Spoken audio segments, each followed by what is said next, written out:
the way that we speak to one another in the spaces in which we do so affect our capacities as liberal democratic citizens, which started me looking at the way those spaces were changing. Well, good and bad, of course. So that led me towards AI more generally, and now I work in AI ethics. Hi everyone. I guess for me the first reason was that I've always liked math and CS, which are the foundational skills for getting into the field. So it was natural for me to work on it. And the second reason is that I find it fulfilling to work on a field where you can directly have a positive impact on people's life. There's a lot of systems out there that leverage AI to do just that, and I found that motivating. And the third reason was that when I was about to start my PhD, I heard all the news about deep learning breaking all records and beating all benchmark models. So I found that fascinating. I wanted to be part of that. I wanted to build powerful models that improve people's lives. So I guess that's how I got into the field. Hi, my name is Hee-Jung Ryu. I'm currently working at Google in a team called ML Fairness. The first time I got into machine learning is, actually I started as a mechanical engineer back in school. And then I went to a lab because I really like playing with robots. And then I learned that actually the thing that I like about robots are more of the brain side or software side of it rather than the hardware side. And then that's when I started taking more classes and be more serious about artificial intelligence.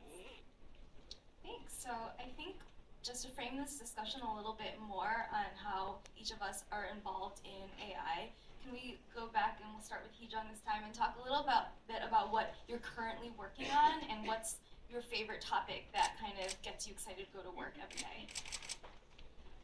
So I'm currently working on sort of studying about the algorithmic bias that are present in computer vision algorithms, especially the ones that are around face photos and using deep learning algorithms. And it's really exciting because now it's a field where not that many people are working currently.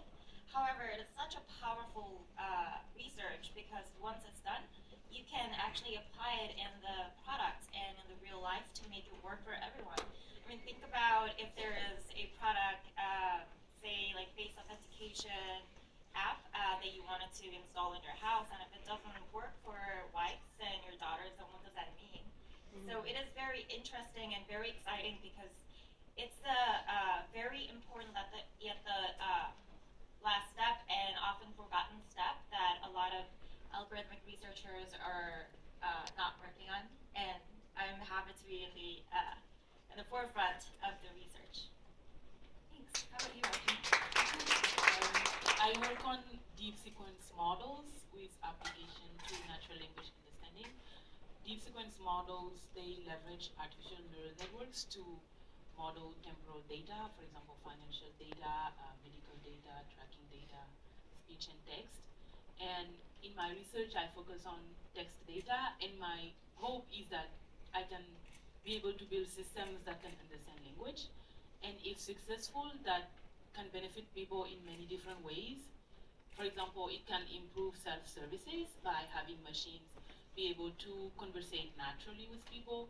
It can break language barriers. I don't want to give a big speech, but that's my hope, that you will be able to translate English to any foreign language, and also build better speech recognition systems by being able to recognize any accent.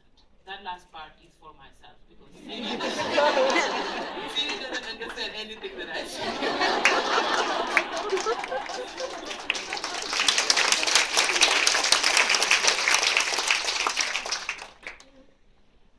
So just this last fall, Princeton, the Center for Information Technology Policy and the University Center for Human Values, and sorry, I always trip over them because they're long names, just came together to introduce an AI ethics program. So this is still pretty new, and I've been working to develop that, and as part of it, we bring out people from industry to come present their technologies and cases where they think they may have some ethical questions popping up that would be worth considering. And we workshop them with a group of philosophers, social scientists, computer scientists. So we have a few of those events, and then conferences more broadly where people can come and talk about AI ethics. We're writing up those cases in order to teach a course, ideally next year, to Princeton undergrads on the topic of AI ethics. So all of these are part of the work that I'm doing and part of what gets me really excited, this new relationship between industry and academia, taking the ethical design of systems seriously. And then in my own research, I continue to focus on communicative spaces. So working on how the algorithms that define those spaces could be best utilized in order to produce good, healthy, democratic discourse, a subject that I think lots of people are caring about right now. Thanks, Chloe. Sarah, how about you? So I actually I have two hats right now, so I work on two different things. I work on our open source software and AI tools so that we can create a community where it's easy for everyone to sort of innovate in AI and work faster. And then the other thing I'm doing is now, like many others on the panel, working in AI ethics and specifically focused on building up a research organization around how do we build AI that we can trust, AI that's fair, AI that's safe, transparent, that we can control. So that's my other big project now. That's awesome. So I think that this panel speaks a lot to some of, I guess, the myths out there that AI is actually this scary, like, big brother type force in the world, and we just heard some examples of how we really are using machine intelligence to better society. So Aji, I know that you're passionate about, I guess, the good that AI can bring. Can you talk a little bit about some ways you see AI benefiting society? Thank you. I guess it's been talked a lot that AI is expected to have a lot of great impact in healthcare. There's already AI researchers having these predictive models that have higher accuracy when it comes to cancer diagnosis than doctors. And there's also a lot of research being done on automatic drug discovery. But I guess there's one area that I'm passionate about that's not being talked a lot when it comes to AI is education. I think AI can benefit a lot education because imagine you have a system that can, again, translate from English to any foreign language. You can then educate people remotely. And what that does is that you are taking off the cost of going to school for a certain population. It might not be a lot for developed countries, but it actually is a burden for the less fortunate. So I think that's room for having great use of AI. Thanks. Hee-jung, since you work on ML fairness, and spoiler, we actually work together on ML fairness a little bit, from the industry perspective, what benefits to society do you think a company like a Google or a Facebook can have by using AI? Sorry, could you? Sure. So how, as someone who works in an industry setting that creates products for millions of users, how do you think that we can use AI to better the lives of people? Oh, I see. I mean, there are so many different ways that we can definitely use AI to benefit everyone. But more than anything, like definitely the part about making the so-called state-of-the-art algorithms work for everyone, not just the biased test data set. There are so-called benchmark data set and golden data sets. I think because people care about getting hired by Google, and there is a good leverage that Google can play in terms of defining what is a fair and very good benchmark data set, so that people actually can work towards building algorithms that are so-called state-of-the-art, and we define the new state-of-the-art, which should work for everyone. Thanks, Hee-jung. So Chloe, you have such an interesting background. I was wondering if you could talk a little bit about how, from like a a political perspective, like in terms of making things more fair for society? From your background, how can AI benefit society? Yeah, sure. So you hear a lot of fear about how automation and AI might be what is taking jobs away or changing labor, and I think that there's plenty to be afraid about, and there's also opportunities there. And we've seen a push in the past couple of years towards things like a basic income and maybe changing the idea of what labor means. It's easy to focus on the scary pieces of that, but there's also a lot of potential for us to, as a society, have less dangerous labor, have less labor in general. I think that's one potentially positive aspect. In terms of communication, we live in an era now where people have more access to information than ever before in the history of humanity. And AI helps us sort through that, helps make sure that the right people can be getting the right information. And there's lots of room to evolve those algorithms so that they're, presenting information in a way that will be useful democratically for discourse, but it's been a huge revolution. Thanks. And Sarah, what do you think about, I guess, the open sourcing of tools that some of our companies do? How can we benefit society by kind of being more open and sharing our tools and technologies?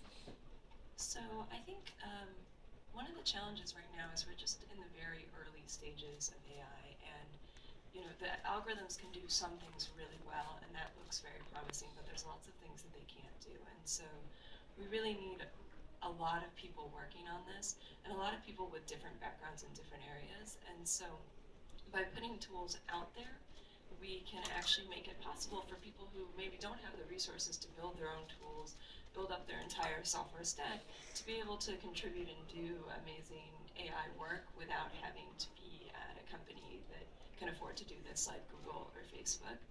And so I think the other thing that we really need to focus on, and something I've been focusing on, is making sure that all of these tools work together so that you actually get the benefit of someone's invented something great over here and someone's invented something great over there, and being able to put those together and get more value. So that's kind of the goal in general, is allowing all of us to work together and create value together.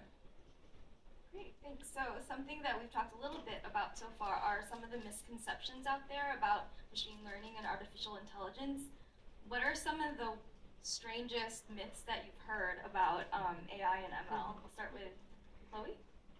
So one of my favorite quotes about AI is from John McCarthy, who's one of the founders of the field, and he says, once it exists, we don't call it AI anymore.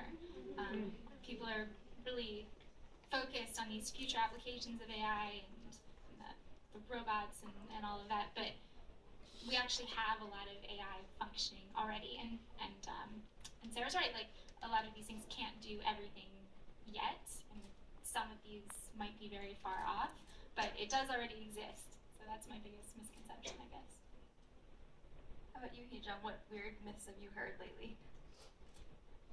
One of the things, typically people interchangeably use the words like watch, as in like humans watching something versus like computer vision algorithms are watching something.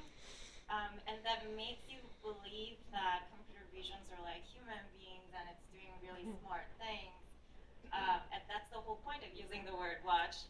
However, in reality, when you think about humans watching something, they actually process it in various different ways that you did not expect. And they can remember it and then they can bring it up later. However, when it comes to computer vision algorithms, when it's watching, it's only doing what it's told to do, and if it said, oh, just forget about like what you just watched, it will never record anything. So there's like a big difference between when those verbs are used to humans versus those verbs are used to like AI algorithms. And I think a lot of times people get a little confused about that and be afraid of using or about that whole AI space, but I think we should be conscious of it and not be confused between the two. Haji, do you have any misconceptions that you'd like to demystify about AI and ML? I think it's the one that everyone is thinking about, that one day we will build robots that outsmart us and that will take over the whole world and harm us. That's a little bit too far-fetched. I mean, with the models I work on, I'm ambitious on what I want to achieve, but we are way not there yet. So that's a big misconception. And I think all these misconceptions have to do with the way the results are presented. So it's our responsibility as researchers and people working in the field to make sure that we are humble about the results we present and to correct any medium that says otherwise. How about you, Sarah? Any interesting myths lately? Yeah, I think I want to build on the idea of sort of the existential threat of AI.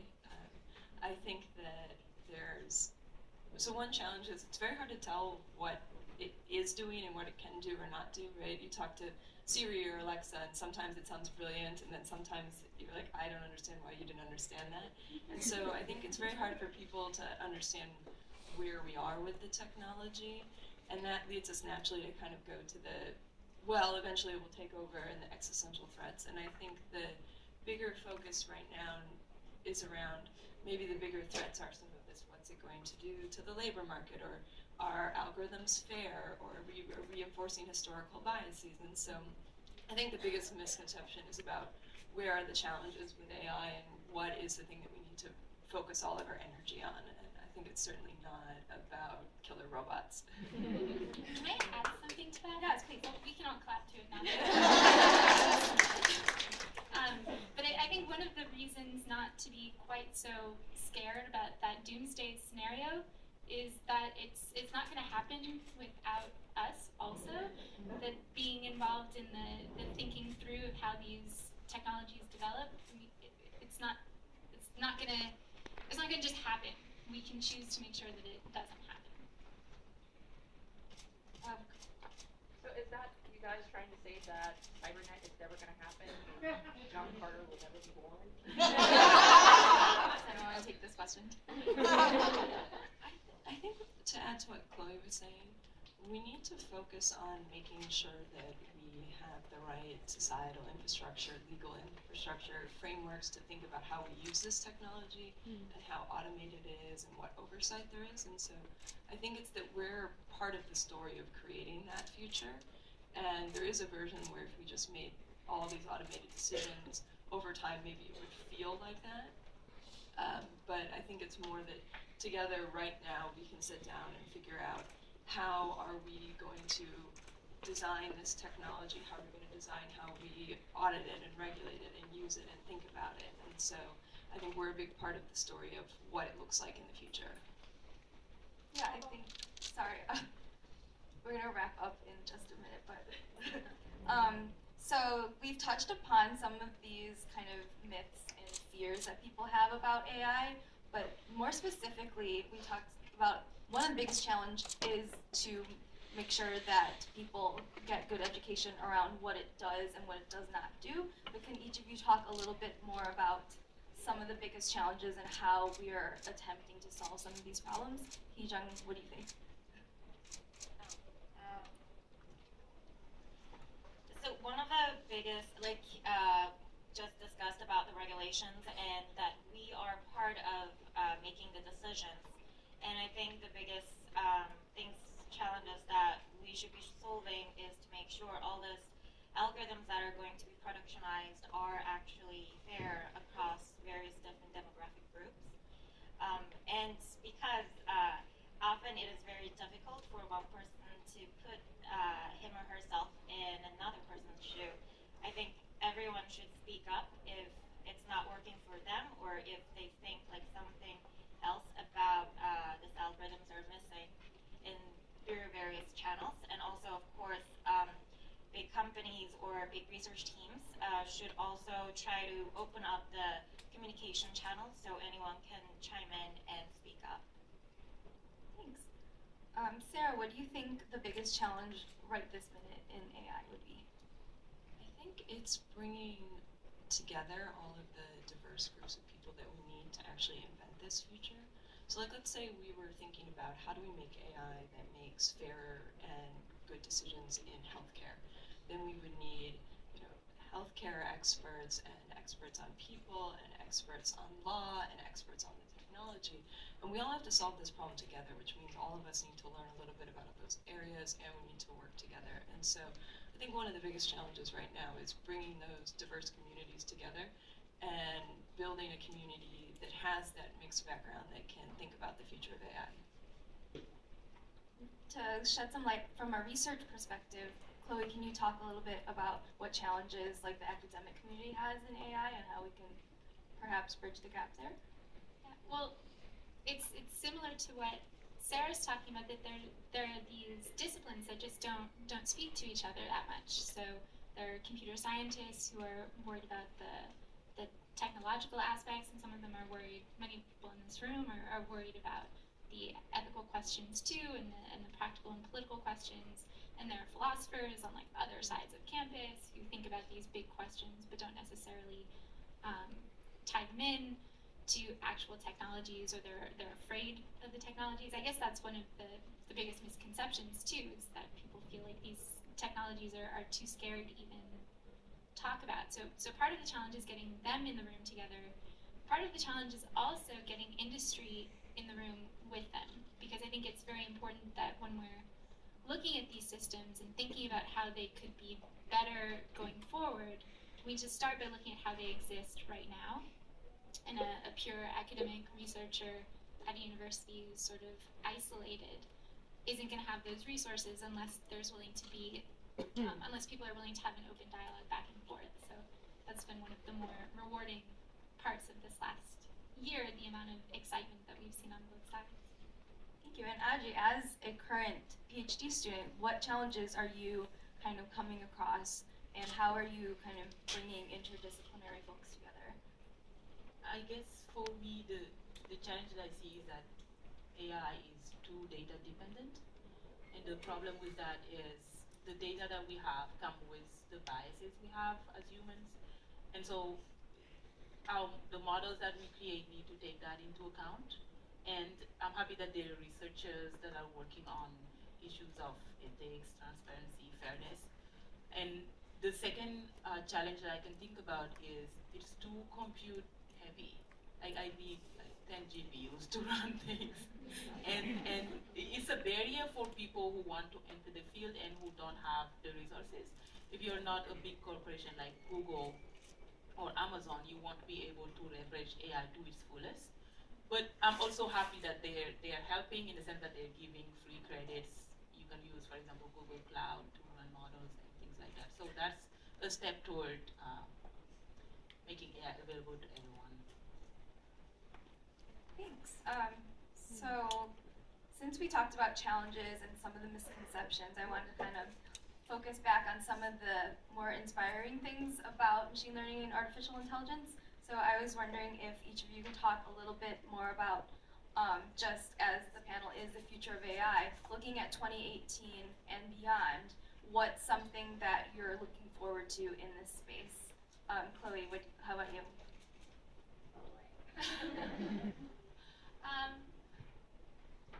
So I think that AI gives us this really neat opportunity as humans to challenge our values and make actual decisions about what matters to us and what matters most. It's, as people, we have, almost all of us are going to have conflicting values. We often have them at the same time, and our brains are able to deal with that. And for thousands of years, we've had questions about which are the most important values and how to go about making decisions and keeping with them, but we've never really had to answer them. Now that we're designing computer systems that are going to have to make actual decisions, the risk of bringing up the old trolley problem, right? You have an autonomous car and it does actually need to be programmed to make a decision about what it does.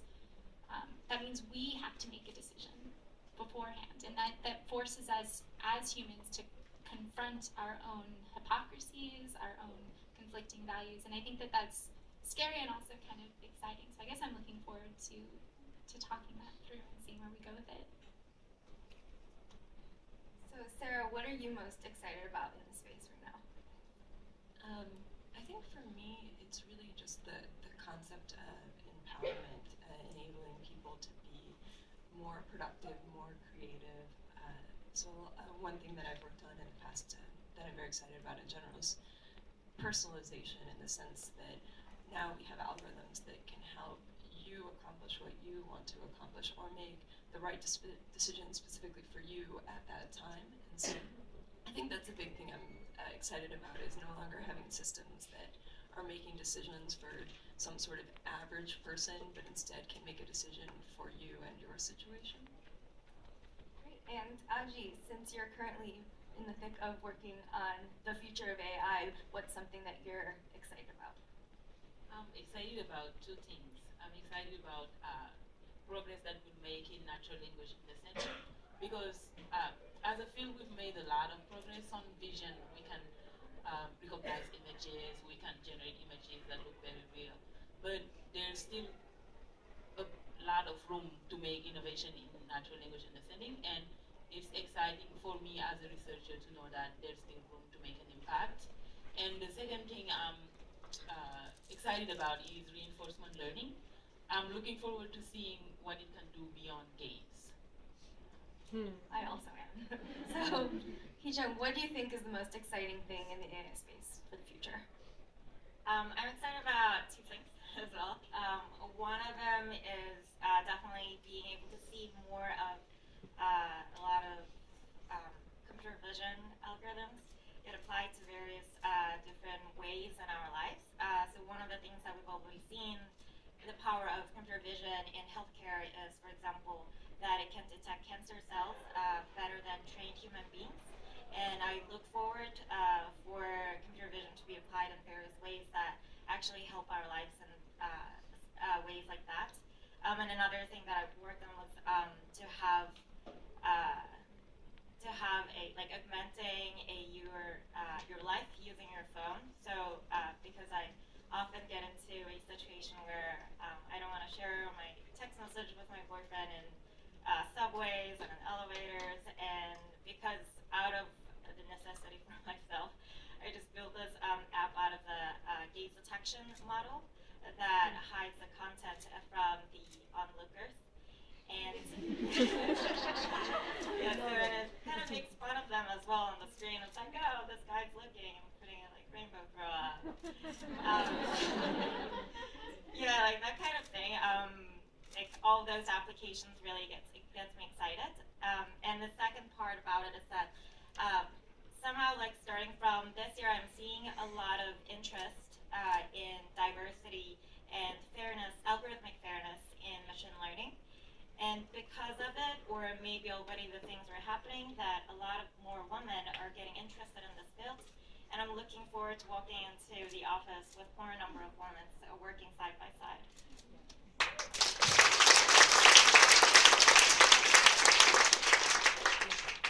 Great, I think we are just about out of time. So I thought to wrap up, we would go down the line once again and kind of do a one-line summary of what your take-home message